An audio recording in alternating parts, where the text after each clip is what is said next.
Hello everyone! Welcome to this piano tutorial for Divenire by Ludovico Einaudi. In this video, I will guide you from start to performance. We will also learn how to play the notes, but I will mainly focus on musical details, technique, and interpretation. So let's get started. We can see that the piece is written in 6/8, which means we're going to count in 2 beats. And each main beat is built up out of 3 beats. So we're going to count 1, 2, 3, 1, 2, 3, 1, 2, 3, 1, 2, 3. If we look at the structure, we can see that every bar is based on one chord. For example, the first bar is based on A minor. Then the next bar is F major. The third bar, G major, and the fourth bar, E minor. And then we get back to A minor, which means that we have a theme of 4 bars that gets repeated throughout the next few pages. Let's start with the left hand, the first 4 bars, since the left hand plays the most notes.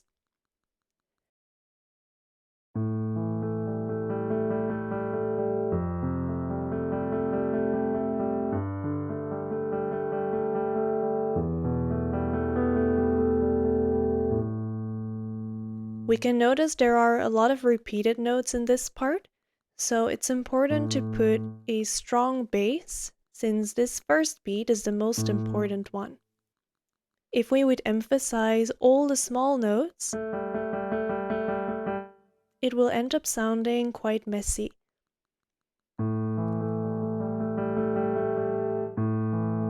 The first note is most important, so all the other notes in the bar can be a bit softer.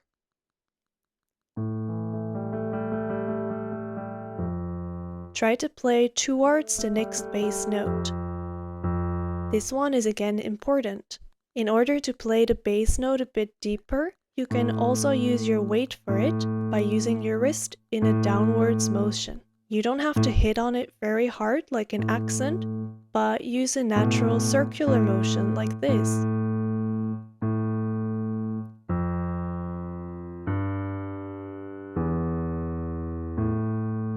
We could say this is almost like a secondary melody here. Then for the small notes, notice the difference if I would play them very strict in rhythm like this.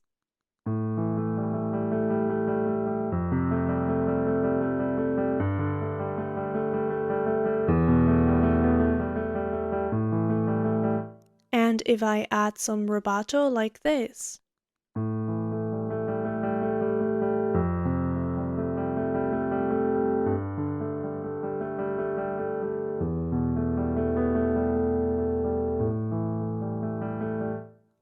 What I'm doing in the second one is taking some more time. I took some time to start up, and towards the second beat, I'm going a little bit faster. 1, 2, 3, 1, 2, 3. 1, 2, 3, 1, 2, 3. 1, 2, 3, 1, 2, 3.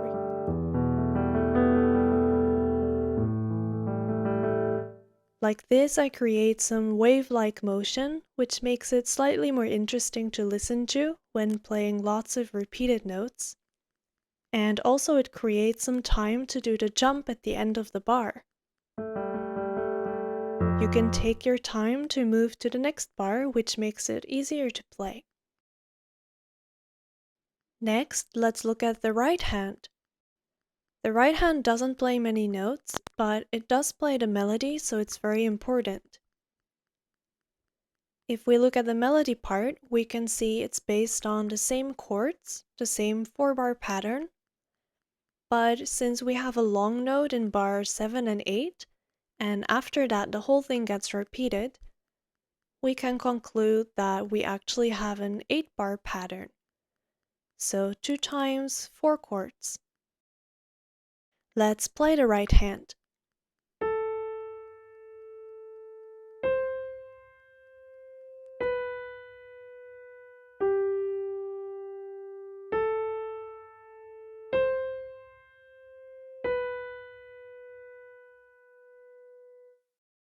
Here you can see that after this part it gets repeated again, so you can take a breath before starting this part again.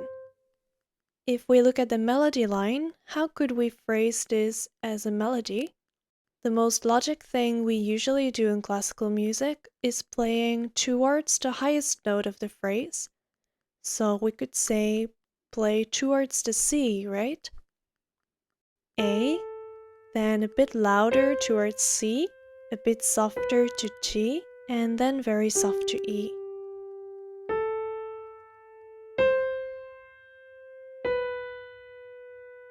And take a breath here. So this is the most natural way that I would phrase this melody, which again creates this wave motion. The next thing you could think about is the chords. There is a minor chord in the first bar. Then when we have the high melody note, there is a major chord, which means it's more bright and open in sound. So it's nice to play it a bit louder. This one is still major, but a little bit less loud. And then we get a very nice minor chord. The minor chords create a nice atmosphere, so it's nice to take back some sound and play them a bit softer and more intimate. Let's play through everything together until here.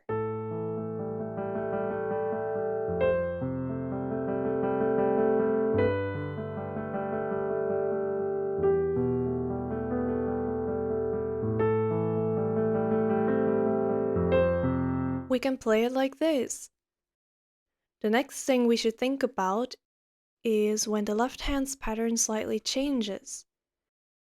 It might be a bit boring to keep the same pattern throughout the whole 2 pages, so he changes it up a little bit.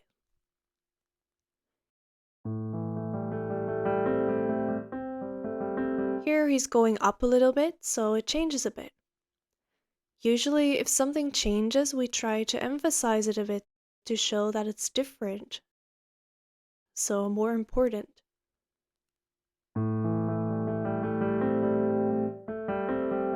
You can also make a little wave there to show, oh, that's a different note. That's interesting.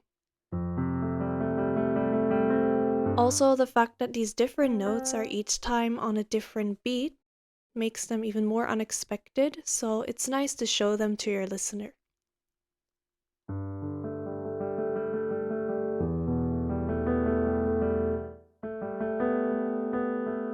Here you can do the same thing.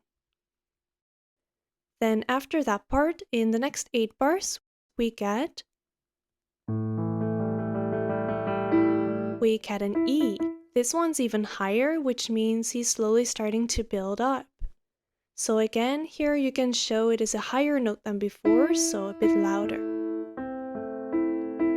If we look at the first 8 bars, this is the first time you hear this theme, so you can make a nice phrasing and play it. Then the second 8 bars, it's nice to build up a bit and play a bit louder and more intense than the first one. Then the third time, the next 8 bars, he's going to write something different and build up even more. So try to play the themes slightly different in dynamics to avoid we play the same thing every time. So the second 8 bars we could play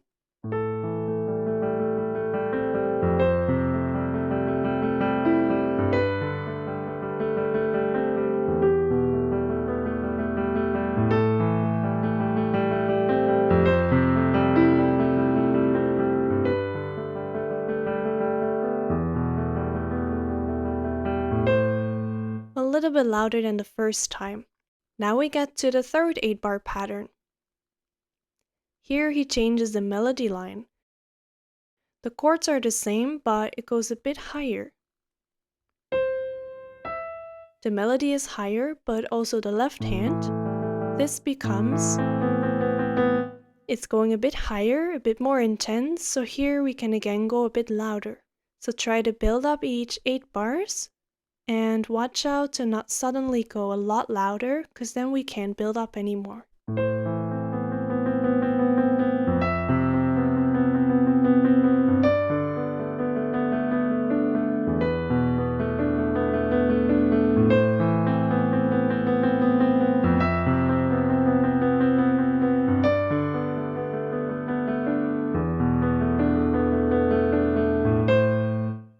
Here we go to the fourth and the last 8-bar theme repetition. So you can see this as the climax. At the end of this theme, we can go softer or decrescendo again, so we can start soft and build up again in the next part. So let's play the last 8 bars.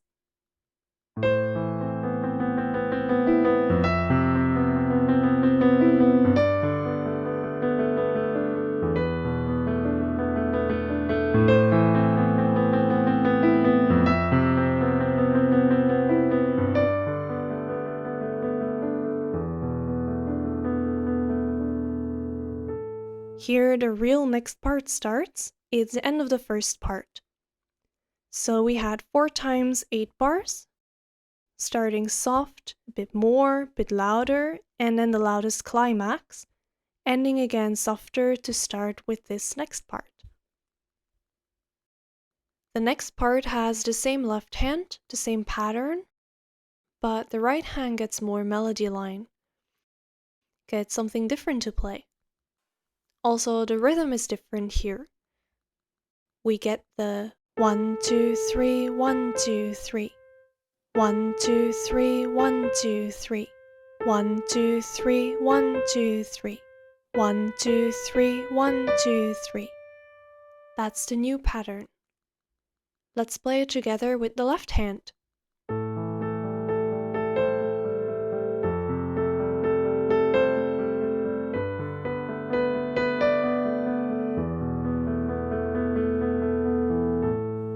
Then we have 4 more bars, so again 8 bars in total. But this time he only plays 2 times 8 bars. Before the main part, or the chorus we could say, starts. So we start soft again here. For the melody, it's most logic to play towards the highest note again.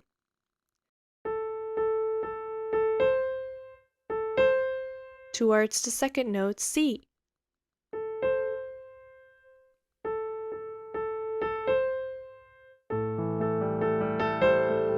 Also, the rubato you do in the left hand has a nice effect when you add it to the right hand too.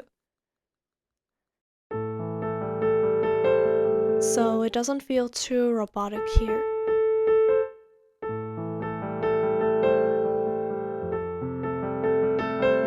It can give a slightly more improvised feeling too, which I personally prefer here.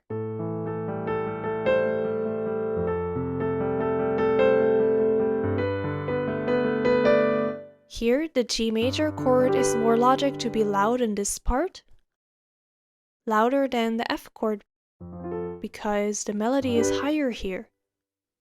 So you can build up towards the third bar this time.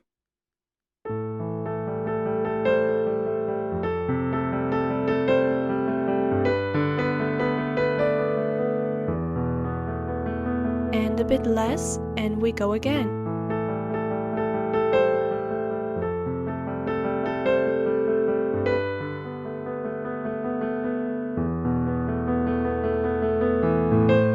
And these next 8 bars are like step number 2, right?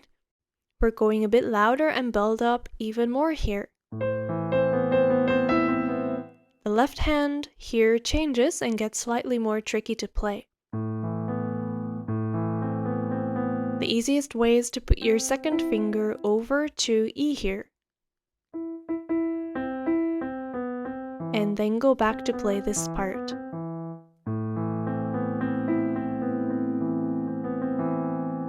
And you know you can slow down a bit or take your time to do the jump here. So don't worry about this jump too much.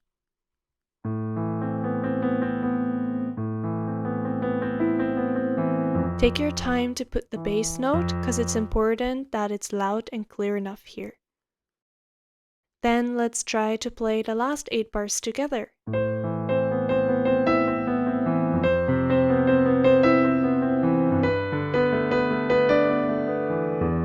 Here you see the melody goes down in this case, right? So here again you can take a step back on the G chord. Just try to follow the melody line. When it goes higher, you can go a bit louder. When it goes lower, you can go a bit softer.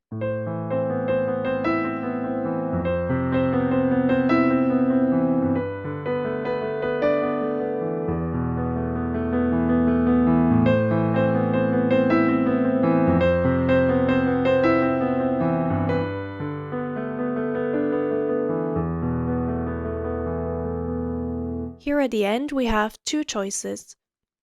You can choose to go straight on to the next part and surprise your audience because the rhythm is very different suddenly. Or you can choose, like before, to slow down and naturally flow into the next part. I will try to show both versions so you can see what you prefer.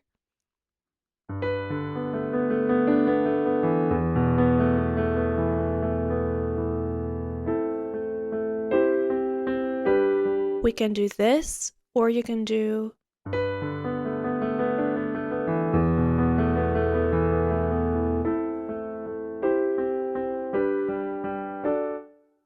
both versions are fine.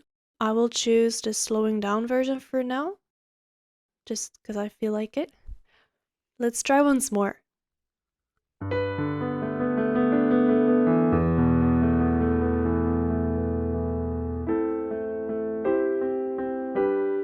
In the next part, the rhythm changes. We're still in 6/8, counting 1, 2, 3, 1, 2, 3. This rhythm is now very obvious in the left hand.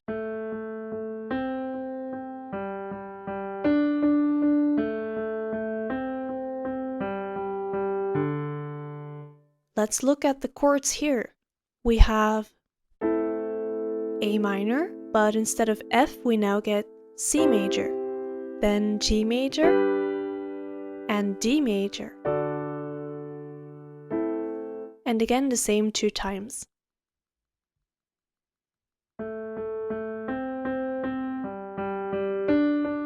Here the highest note is the D, so you can play towards the D for the left hand. For the right hand, follow the melody. The C is a bit higher, so you play the C a bit louder.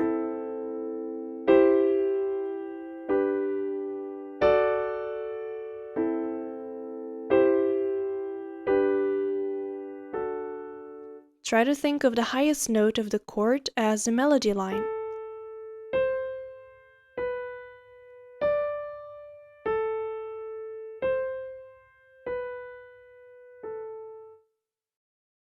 So follow the natural melody line for phrasing.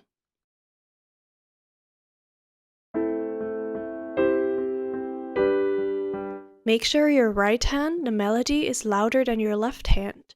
This balance is important all the way from the beginning of the piece. Also, again, the first note is a bit more important, so try not to emphasize every note on its own. Think about the first note as going down. 1, 2, 3, 1, 2, 3. 1, 2, 3, 1, 2, 3. So try to go down with your wrist on the most important note. And play the other notes while coming up.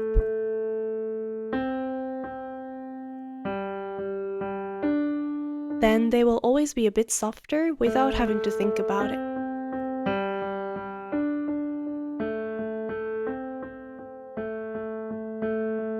You can see the second and the third note as a small echo of the first one. So try to focus on the left hand wrist and right hand phrasing.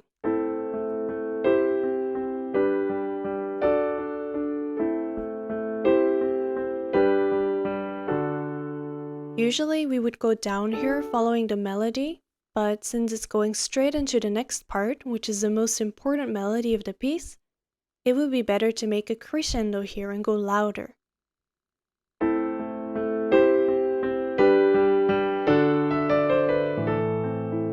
Just don't make the crescendo too loud yet, like I just did now, because we still need to start piano in the next part and build up all the way to the main part.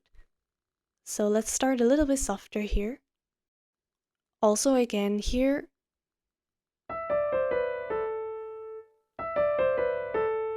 try not to play too straight in rhythm when you start a new phrase, but take some time. It's not really slowing down, but take your time to place your first note, especially because it's a melody note. It's an important one, so don't rush into it. Also try to imagine you're connecting it, even when you don't actually connect it with your fingers.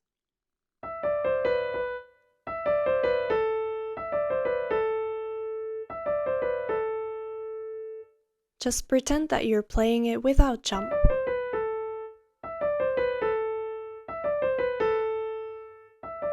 We're using the pedals, so it's fine. We can just pretend it's connected.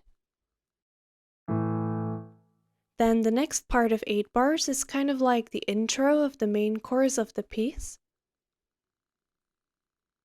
We're gonna play the chords in the left hand.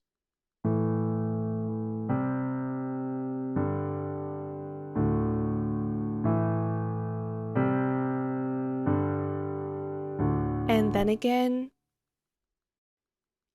since we don't have any other notes to play than chords, they can be strong enough. But the most important part here is the right hand melody. Let's play only the melody.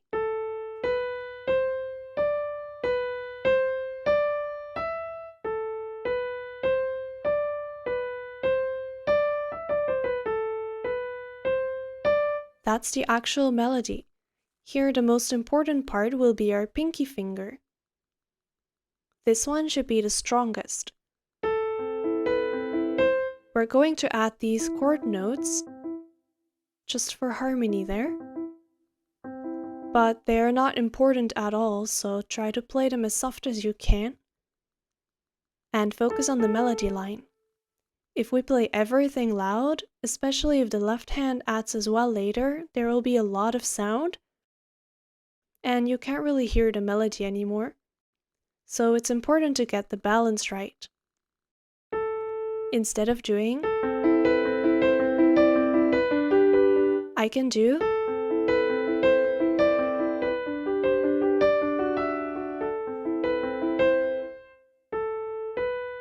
the most tricky part here will be to play the melody line legato, very connected.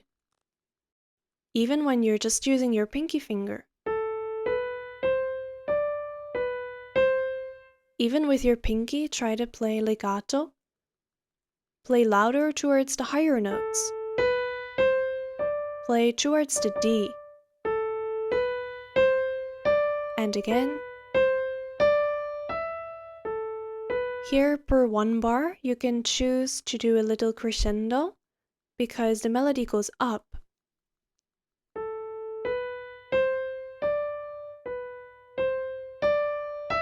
The second bar is again a bit higher, so the whole bar should be a little bit louder than the first one. Again, look at the melody notes for phrasing here.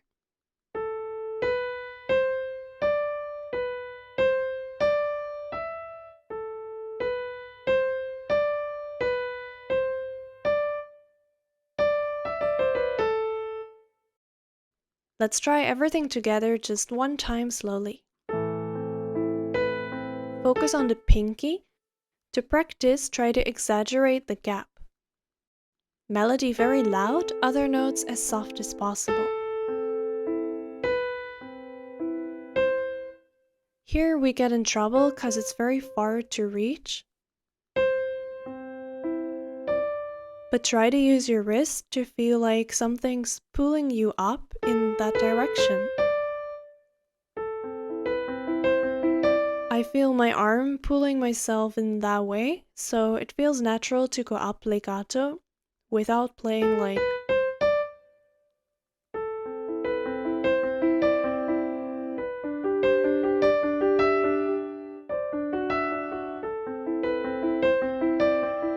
For fingering, I used a pinky.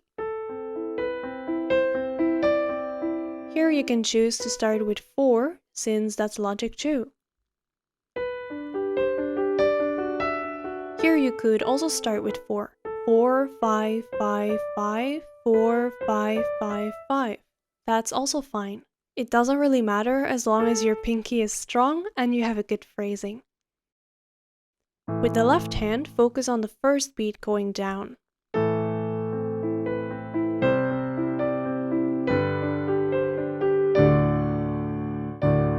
You can't see my arm well now, but try to push your weight into the piano and push your arm a bit outwards. We need the arm to get a nice strong sound for the chords. We're still quite soft here, so not too loud yet, of course.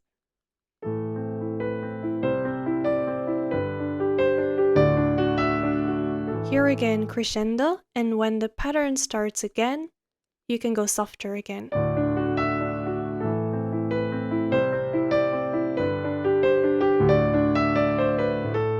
Also here, you don't have to play everything super strict.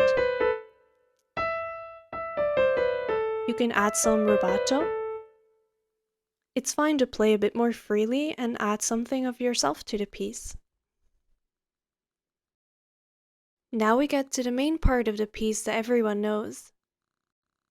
And here we're going to add the left hand accompaniment, while the right hand stays the same, just like in the 4-bar introduction we just had. So let's check out the left hand first. Again, we just have arpeggios of the chord, right? A minor, C major, G major, and D major. Again, try not to worry too much about the transitions between the chords, especially when there's a kind of jump like here. Play towards the next bass note, because it's more important. And see, that one is a downbeat.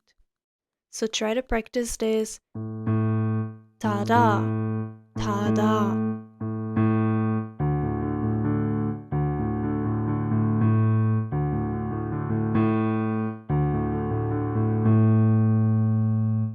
For the rest, there's not many jumps here. This one you can connect with your fingers. So let's play the first 4 bars.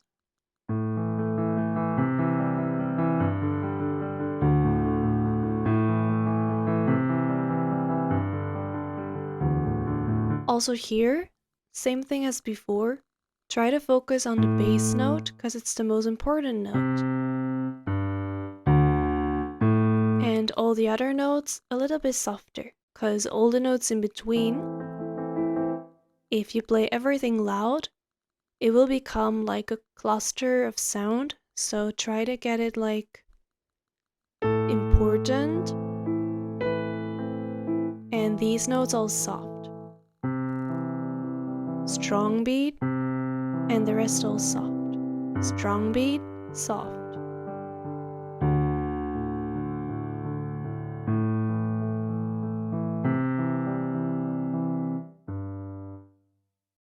So when you're playing hands together, try to focus on this. When you give an accent in the right hand on the second beat, this one, it's a melody note in the right hand, but not in the left hand. Watch out not to give an accent there, instead of this. No random accents that shouldn't be there. Only the first beat in the left hand, feel your wrist going down here, and up. On the first beat, go down. Also per beat, don't forget to go louder and build it up. Go softer and build it up even more. Again. So we get like a little wave each time.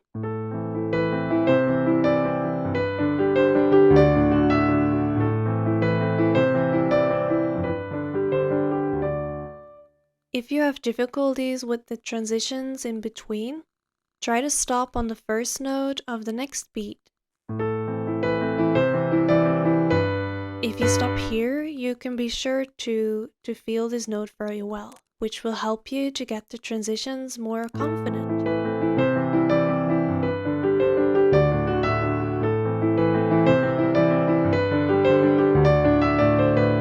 Here, the same thing. This might be a slightly difficult transition for beginners, because you have to look at your right hand for this jump here. You can try it without looking at the keyboard, but it might feel a little bit tricky, also since we're doing other stuff here. And in the left hand we also do this.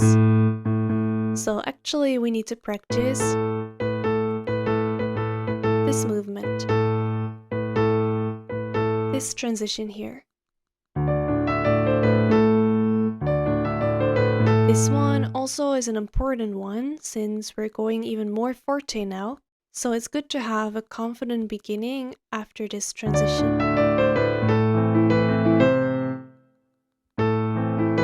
Also here you can always take a bit of time. Just don't do it a lot all the time, cause it would get a bit too slow then. Don't forget to compensate in the rest of the bar. Slower, faster.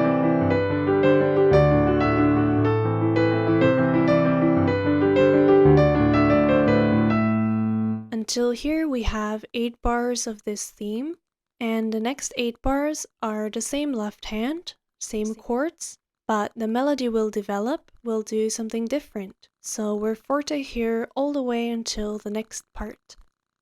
Let's look at the melody of the right hand. We have 2 of these E notes, melody notes which are obvious, but also the next beat has melody notes.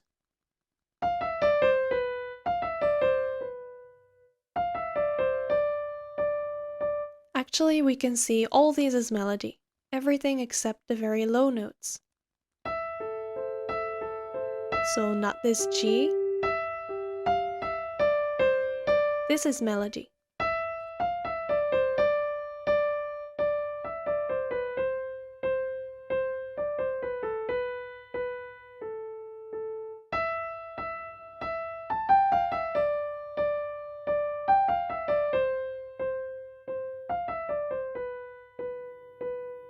This is what we call a sequence in classical music.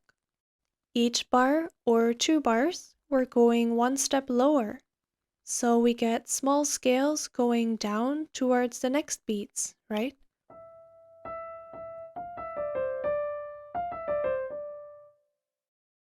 Let's play everything together.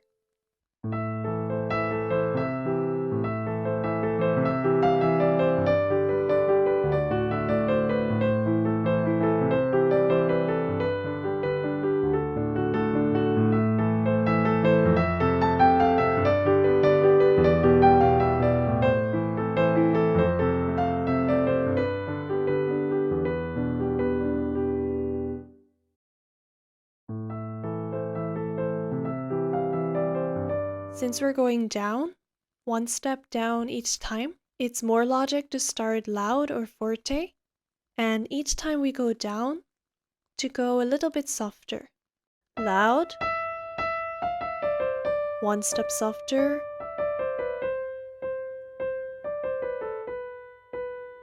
and we start loud again, and the second time should even be louder, cause this is the highest note of the whole melody.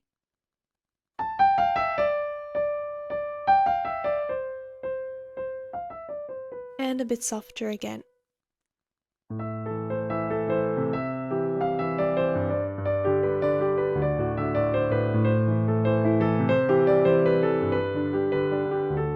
And louder.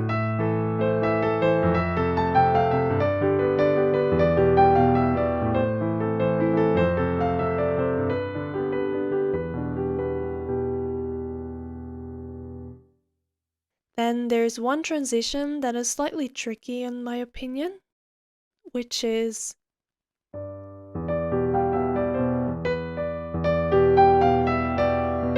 because we get again,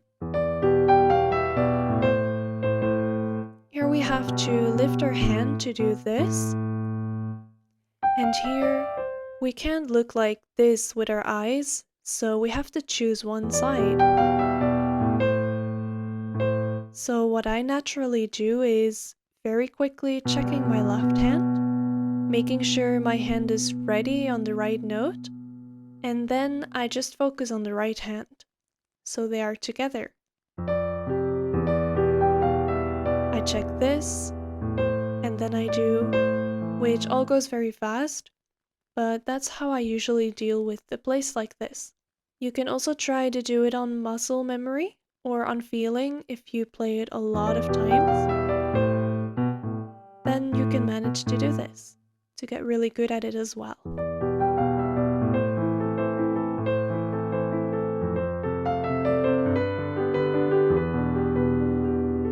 That's the end of the part. Then we have the next part, which is the same right hand, but we're going one step lower.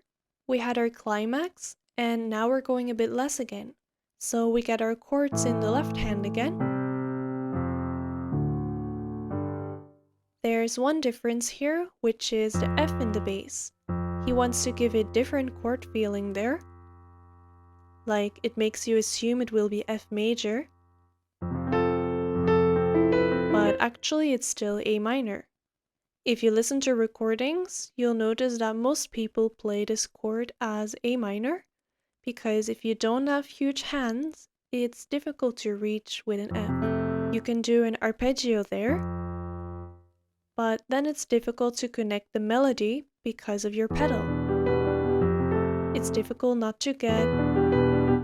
Most beginners will end up with a gap here if you try the arpeggio. So the trick is to switch your pedal after you play the very first note.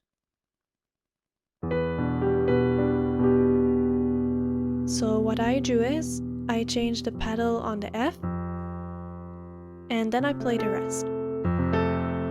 The F kinda comes before the beat. So the top note left hand and right hand come together on the beat. If it's tricky, you can choose to just play A minor there. And just go on with the same feeling as before, with no surprise in chord. But if you can do this with the pedal, then feel free to add this note like it's written.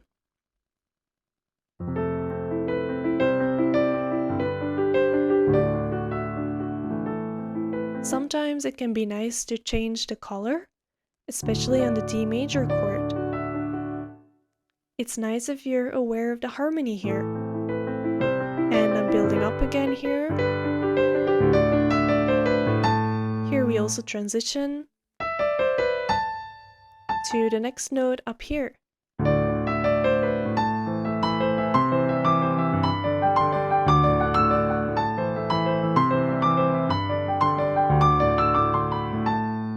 This we get 2 times. It's 1 octave higher this time, which means we're going stronger and louder, forte, so this should be the loudest part. Still focus on the melody notes. Play these very soft, play the bass note louder, and these very soft.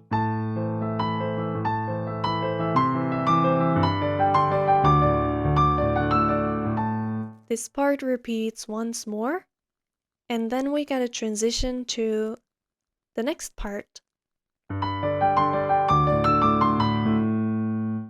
Again here, you can choose to slow down or you can choose to do it suddenly. Let's try slowing down once to see what it sounds like.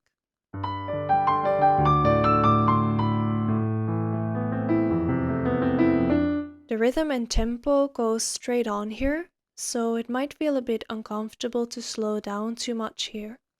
And it might sound a bit unnatural, so it might be better to just play on. A little bit softer, but just going on. You can take a little bit of time. Just try to roll into it. I think that kind of works here.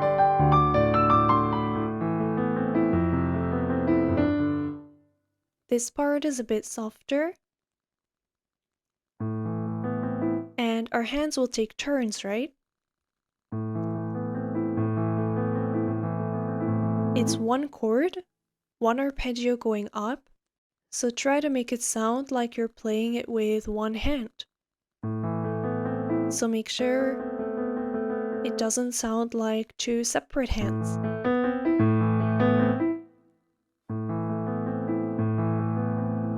Also, the first beat is louder and all the rest is slightly softer. You can think that all the rest comes forth out of the first note.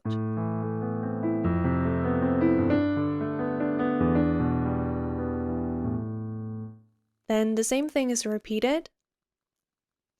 Here at the end of bar 2, the E, you can choose to use finger 1 again, or you can choose your second finger here. which might be a bit easier.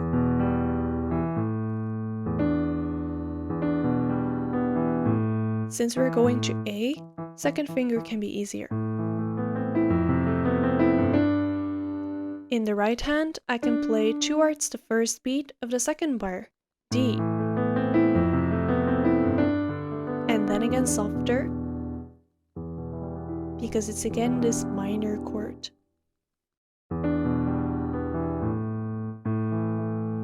There's something you might have noticed in this tutorial, or my other tutorials, or other performances of mine, which is that I always hold down the first note in these kind of patterns, which is something that pianists usually do, but beginner or intermediate players often don't do that. But it makes a big difference. We keep it down as long as we can, because first of all, we're using the pedal, so you don't hear the difference, even though it's not written like that, but it will give you more control. You can put down the first note stronger. I'll play it once without pedal so you can hear it.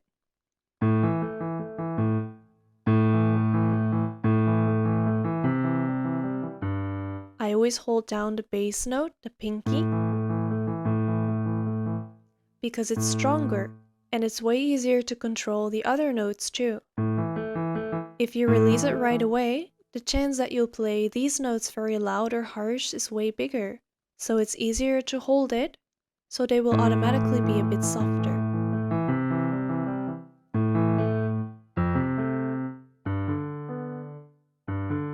Also here, I hold down the second note as long as I can. If you have to use your wrist movement, it's better not to hold the bottom note, but you can hold the second note. Because releasing everything feels very exposed or unstable. It's a position that makes you feel slightly uncomfortable. It's something that I would not naturally do here. So it's nice to just keep it here.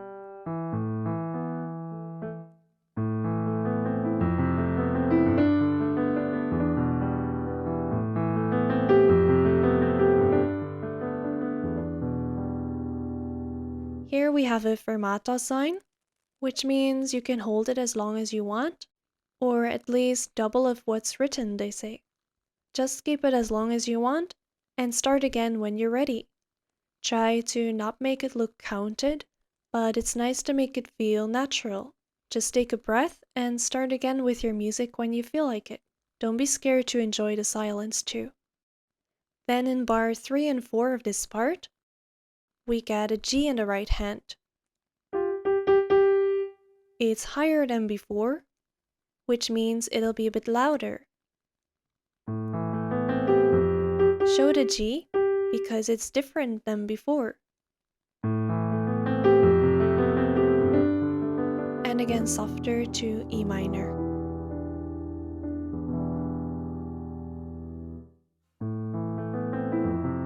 Then we get the same thing.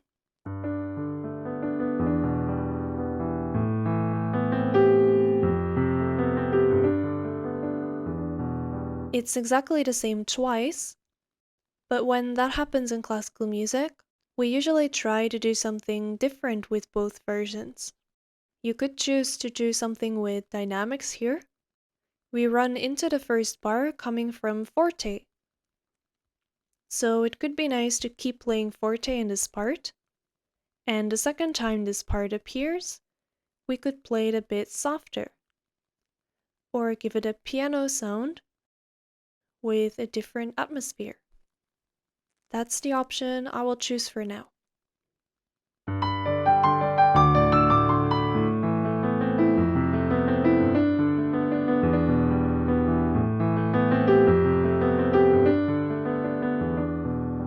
Now piano.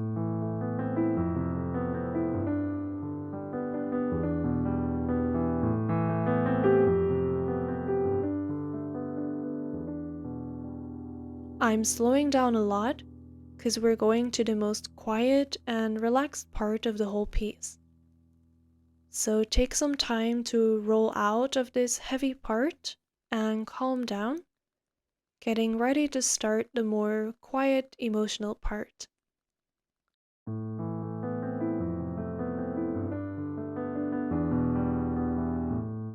Again, we have a fermata, so we wait, and when we're ready, we're going to start the next part. Let's look at the next soft part. This is the softest and the most relaxing part of this piece.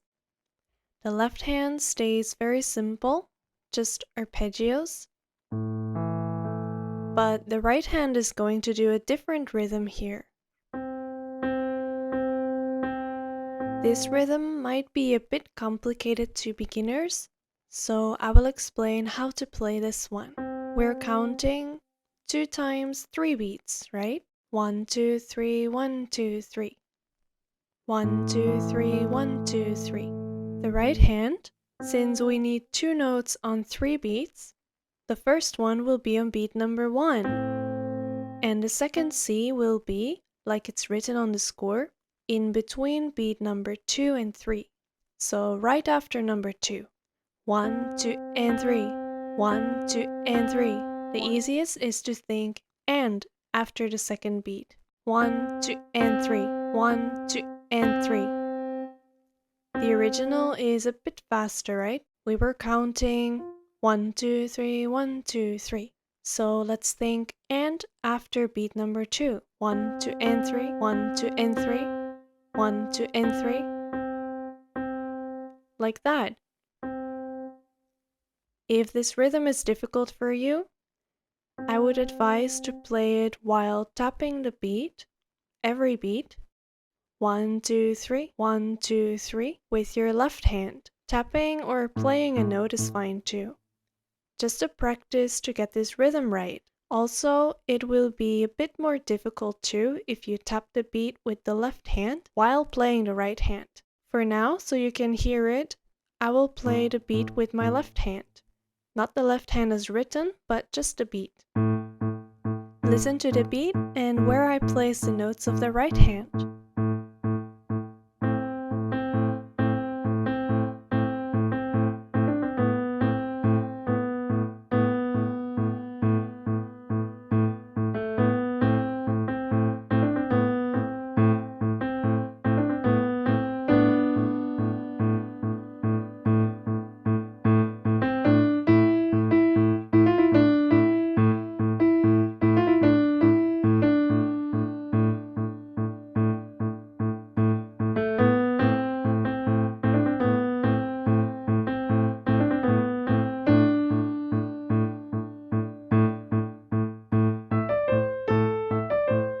And so on. Another thing is this little triplet in the right hand. Make sure this triplet is very light. All the notes of the triplet are not important, it's just an embellishment here to make the melody a bit nicer. Play towards the downbeat, don't focus too much on all the separate notes. Just play it very light, towards the next beat. This slow part should sound very free, right? But in order to get it very free, it's important to first practice strictly in rhythm, so you have a good base and understanding of that. And once you got everything under control, you can start taking your freedom by adding rubato. If you take your freedom without a good control of the rhythm, the tempo might start to shift and it might sound a bit unnatural to your listener or difficult to follow. So let's play it once with the left hand as written. The first beat's easy because the left hand plays the exact beat. But in the second beat, we don't have that. There's nothing there. So you have to keep counting in your head and feeling the beat in your body. For this note here, the last one.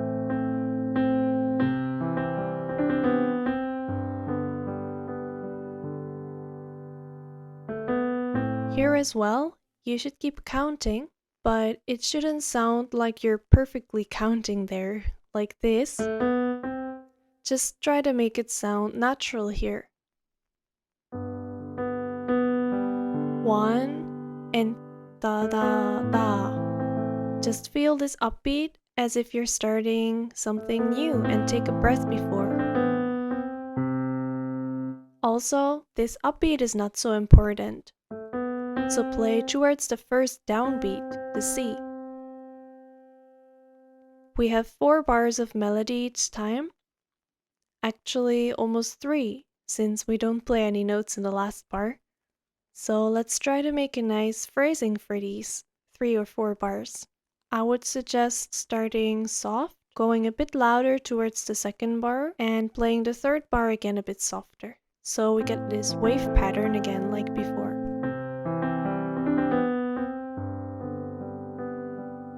Just as detail, you might notice I'm also doing a small wave per bar to make it more interesting, but that's optional. I would just advise to play natural and free, how you want, as long as the basic rhythm is still kinda there, right? Just keep feeling the beat in the back of your head. Don't forget that if you take some time, that you have to compensate it somewhere else, otherwise the tempo will end up changing. You can also try to record yourself to check if it sounds natural. This is the next step. The second time we get a G here, which is the highest note until now, which means we will play it a bit louder, right? Also notice we have to play the second B here, since there's only one bow there.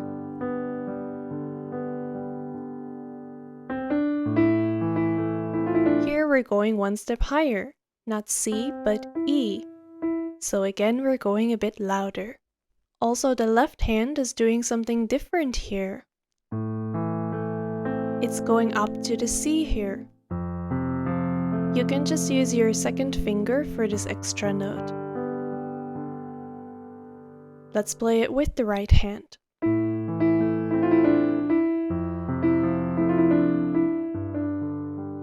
And here, if you use this fingering, third finger on the E each time, you can actually play the B of the left hand with your right hand, which is a bit easier than doing this. If you play it with the right hand, make sure not to give an accent on it though, but just try to blend it in as if you're playing it with one hand. Another thing to mention is that just like I explained earlier, here I also always keep the notes when I can in the left hand without releasing them. Notice I'm keeping all of these here as much as I can. Also for the pedal, when I do the triplet, even if you play the triplet light, it's still quite a lot of sound, like a cluster, when you keep the pedal there. You get this cluster sound here. If that's the sound you're going for, that's fine. If not, just like I do, you can switch the pedal on the last beat, on this B, and then I play on without pedal until the first beat of the next bar. After I play the C. To me it sounds cleaner and nicer here, but you can choose what you prefer there. And also change it again on the B of the next bar, because otherwise the B and the C mix together, which is not very pretty. Here I do the same. I switch the pedal on the B and I put it back on the next bar, after the C. One more thing you can notice is that when I release the pedal there in the last beat, I am keeping all the notes in the left hand, which makes it sound okay without pedal there, since there's enough sound here. If you keep only your thumb, it might sound way too empty. It'll sound like there's nothing except this, while if I keep everything, there's enough filling for me to lift the pedal. If there's only one note there, it will sound quite empty, so also be aware of that when you're trying this part. Then, when we go to the part where the left hand goes a bit higher, to the C. Here, notice I cannot keep these notes here in the left hand. I will only be holding this one note. This makes it again sound empty. So what I do here is, I release the pedal very slowly, so all the sound is not suddenly gone at once. But I can slowly take away some sound, to take away the cluster at least. Take it away as slow as you can. Very slowly until the last E. Then we're going to the next part, which is... Here he's introducing a different new pattern. It's the first time it appears. So it should sound very new and fresh. Also, since we have an upbeat, try to breathe before you start there and play towards the first beat of the bar.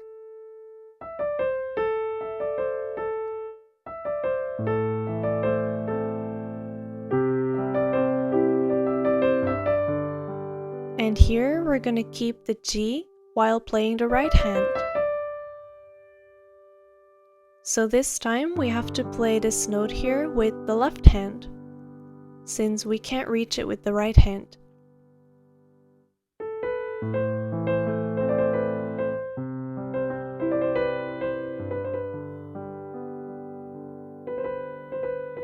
Try to play the triplets all as light as possible here.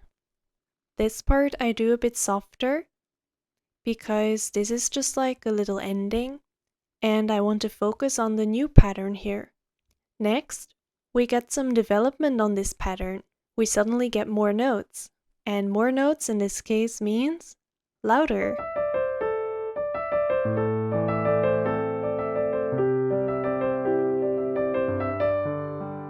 Here, to play a bit more freely, you can take some time at the ending. Instead of playing very fast, take some time and try to sing the last note of the melody.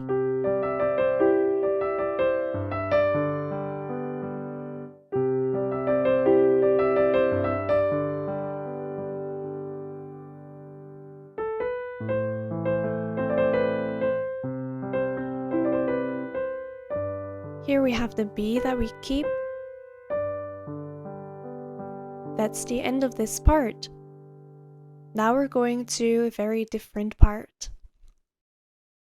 This part is personally my favorite part of the whole piece. The melody here is so nice, and for the first time, we don't start on an A minor chord anymore. We're starting with an F major, which makes it sound very open here. Since we have high notes here, we can start quite intense and loud, and slowly go softer as the melody goes down.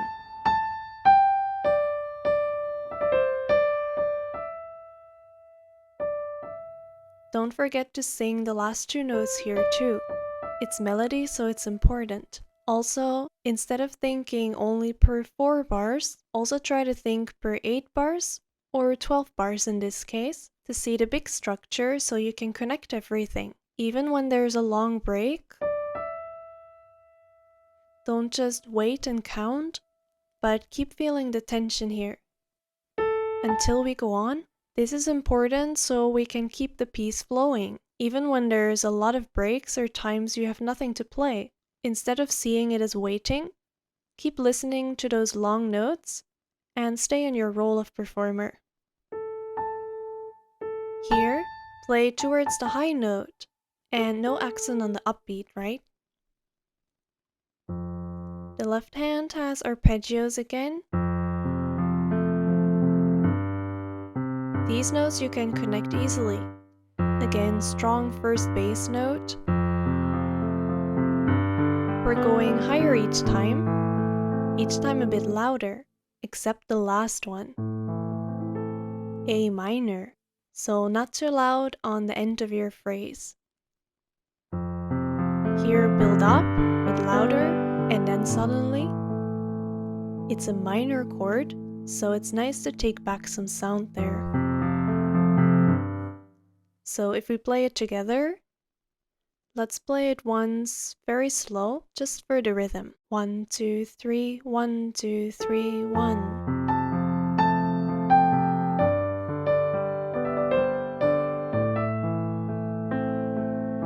1, 2, 3, 1, 2.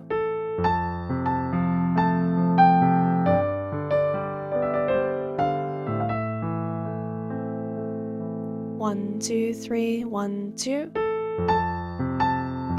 Here we go even higher, to C. For fingering, I would advise to just jump to your third finger on A. Again, you don't have to completely connect it, but pretend you're connecting it with your wrist, since we have the pedal here.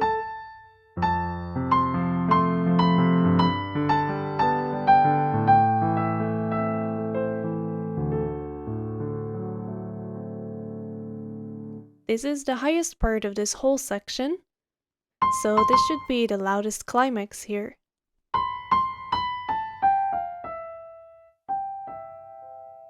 And we're going softer, decrescendo. He even wrote it here. Going to piano, right? For the triplets each time, for the pedal, what I do is again, at the last beat, the C and D, I lift the pedal very slowly to make sure the sound does not mix up too much there.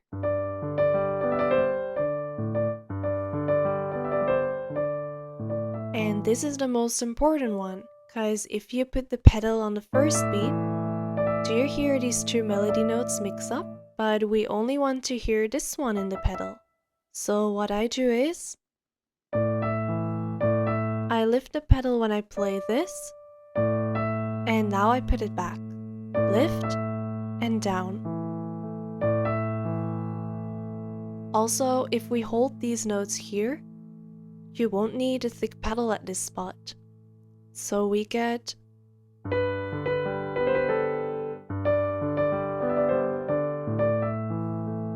a clean E here with this pedal method.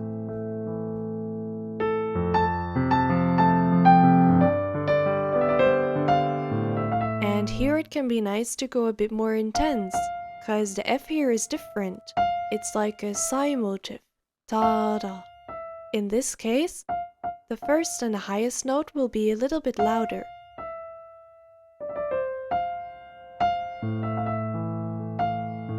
Notice I don't put this note exactly on the beat either, to play it a bit more freely. I think it's nice to play this very light and subtle, but that's all up to you to decide for your interpretation. Then the last time, go louder than before. Notice I play very legato in this part. Even without pedal it sounds like this. As legato and deep as you can here. Then we're calming down.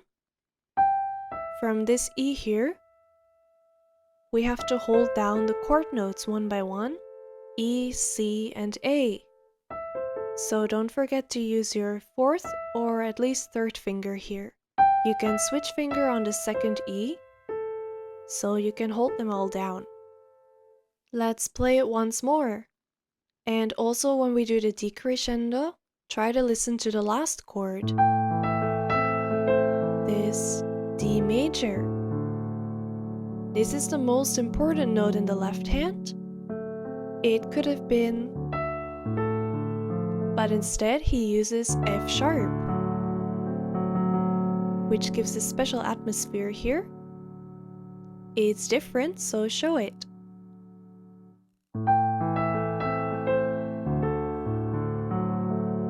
Try not to hit the note too loud, but take some more time on it. And play it a bit more careful so it comes out a bit better. And of course you can slow down a lot in this part too. What I often do in an arpeggio like this is start a bit slower, go faster, and slow down again. Doing like a little wave. Make sure you keep feeling the tempo though. Then we have a fermata, which means we'll hold it for a while. And when you feel ready, we can start with. Again, feel a little breath here before you start. And since we have to hold the G here, it's best to use the first finger. Here the rhythm is the same as before, so the pedal I use is the same as well. Notice this rhythm. 1, 2, 3. 1, 2, 3.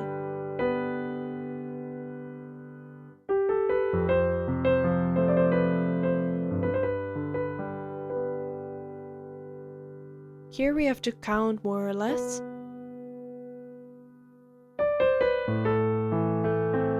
Here we could go a bit more forward again, for example.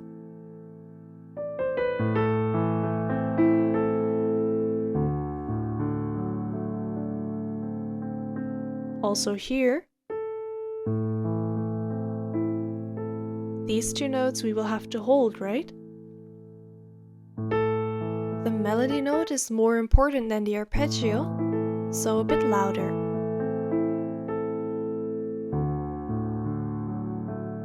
Same atmosphere.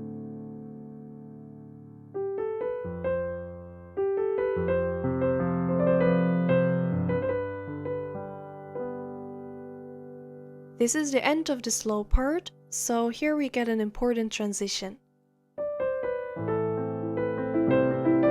We didn't really expect this yet, since another repetition could come. It's the same pattern as before, but suddenly we get back into this part. So to make a nice transition there, you can start a little bit slower here. He also writes tempo più lento, so slower tempo than before. And in bar 3, he writes accelerando, so you can speed up back to the first tempo. The most important thing in this transition here is that you surprise your listeners by showing, look, I'm going back to this part now. You didn't expect that, right?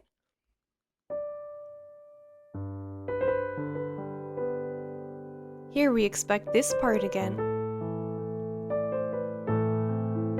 But guess what? We're going back to this melody. Are you ready?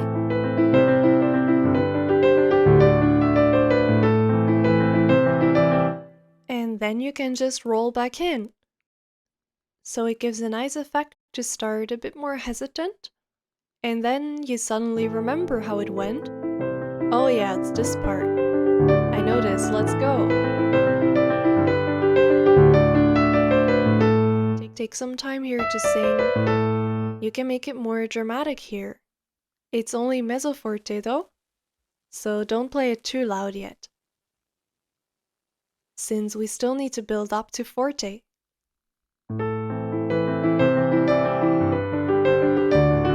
Don't forget the little waves here.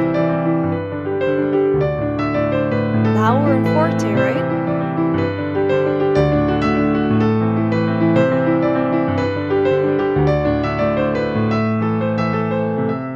And then we go on, which is exactly the same part,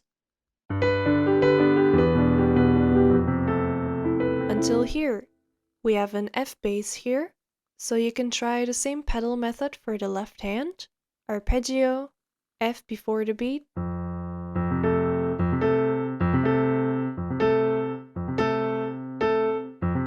These two notes together on the beat, and I switch the pedal on the F.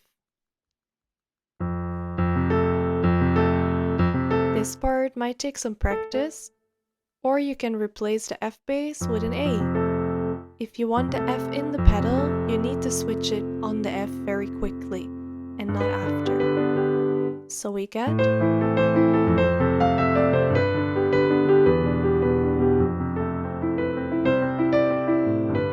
Here we're building up.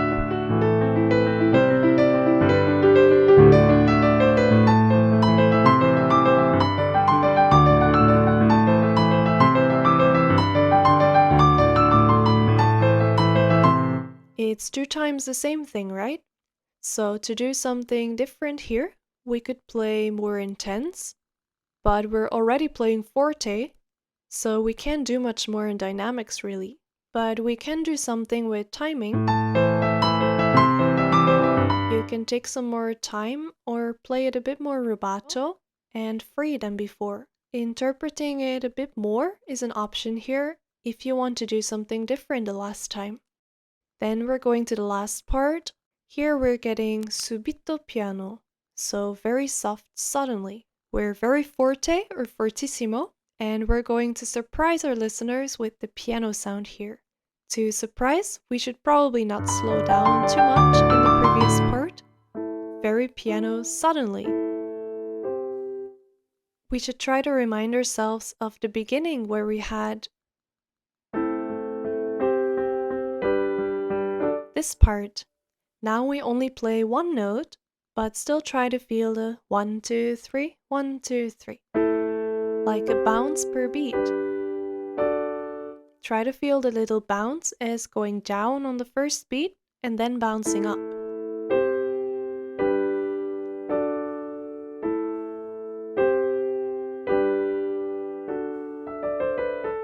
Then we get something different, so let's connect these together. Take your time here for the jump, not too much, but don't feel too hurried here. The left hand has nothing to play after this note, so you can move your hand in advance. And here,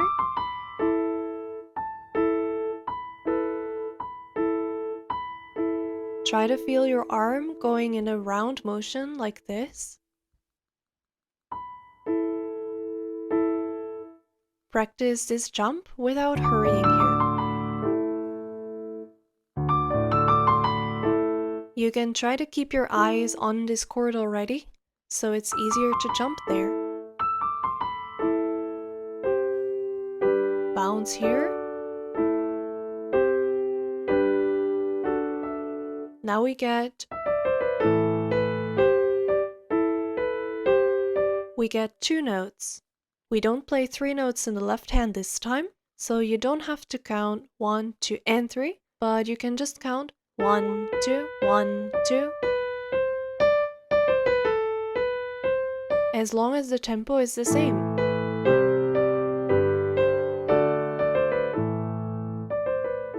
Start soft again and build up. Here we go back to forte right away, so that's why we're building up. We got 3 notes and then 4. Use your arm to get a round forte sound here.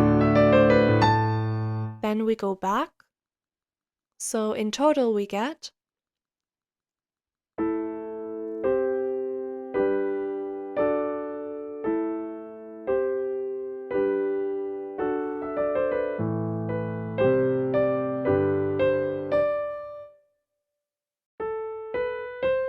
Notice here we have the same phrasing as before, so you can apply the same wave phrasing here. Playing towards the highest note here, and then back down.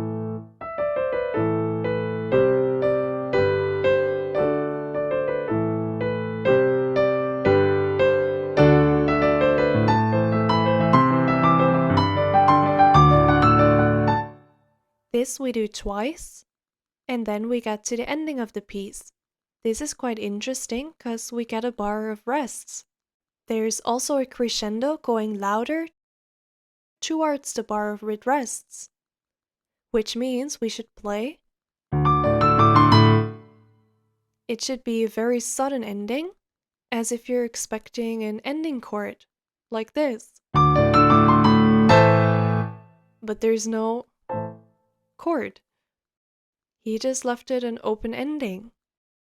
The reason why he didn't end the piece 1 bar earlier, I think it's because you should feel the empty space there. To feel the... You need these few beats to expect something, to feel like, is something else coming? Or is it over? to keep the tension there. So try to build up as if you're going to a big climax, but there's actually nothing. It's a nice and original ending to finish this piece with. This was the whole piece. I hope you enjoyed this tutorial and it will help you to get some ideas for a nice interpretation for this piece. If you're interested in more tutorials, check out some of the other tutorials on my channel, and I hope to see you in the next video. Bye bye!